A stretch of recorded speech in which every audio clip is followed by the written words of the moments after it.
Martinho Lutero e a tradução da Bíblia e suas manipulações. Lutero era um monge católico que não aceitava a prática da Igreja Católica de vender indulgências, que eram uns papéis que prometiam o perdão dos pecados em troca de dinheiro. Ele acreditava que a salvação vinha pela fé em Deus e não através de pagamento. Um dia ele resolveu escrever 95 argumentos contra essas práticas da Igreja e, no dia 31 de outubro de 1517, pregou na porta de uma igreja. O Papa não gostou das ideias de Lutero e mandou ele se retratar, mas Lutero não quis e disse que só se convenceria se mostrassem na Bíblia onde ele estava errado. O Papa ficou bravo e expulsou ele da igreja. Lutero então começou a traduzir a Bíblia para o alemão, para que as pessoas pudessem ler por si mesmas.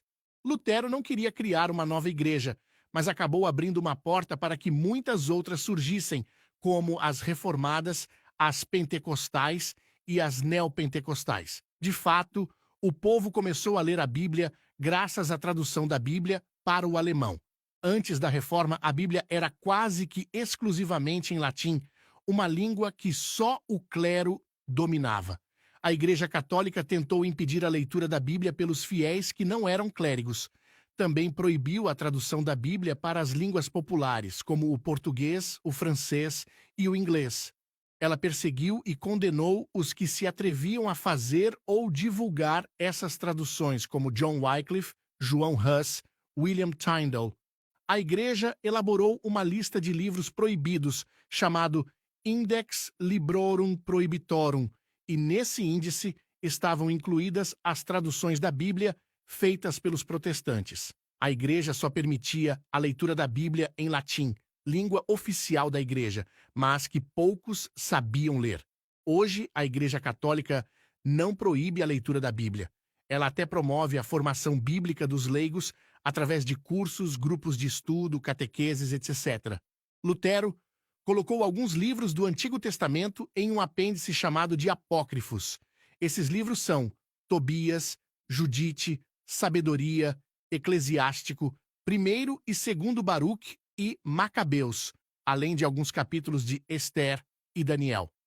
Lutero também tinha dúvidas sobre alguns livros do Novo Testamento, como Hebreus, Tiago, Judas e Apocalipse. Então, ele os colocou em uma ordem diferente, lá no final. A Bíblia Católica, por outro lado, aceita os livros apócrifos como parte do cânon, baseando-se na tradição da Igreja e na versão grega chamada Septuaginta, que é a versão usada nas citações nos livros do Novo Testamento. Ou seja, cada vez que Jesus falava um versículo do Antigo Testamento no lugar dele citar o texto hebraico, ele citava a tradução grega. O que é bem estranho. Essa diferença entre as Bíblias católica e protestante é um dos motivos de divergência entre as duas tradições cristãs. A Igreja Católica manteve essa tradição e reconheceu a inspiração desses livros em vários concílios. A tradução da Bíblia por Lutero. De acordo com um estudo publicado no Journal of Ecclesiastical History em 1530, ocorreu numa época em que cerca de 20% da população alemã era alfabetizada. No entanto, esse número aumentou para 40% em 1600. Isso sugere que o número de pessoas que liam a Bíblia também aumentou significativamente nesse período. Aqui no Brasil, estudos indicam que menos de 10% dos evangélicos leram a Bíblia completa.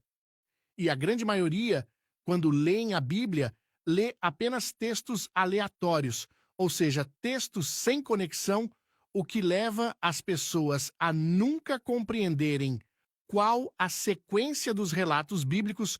Muitos não sabem sequer localizar os livros.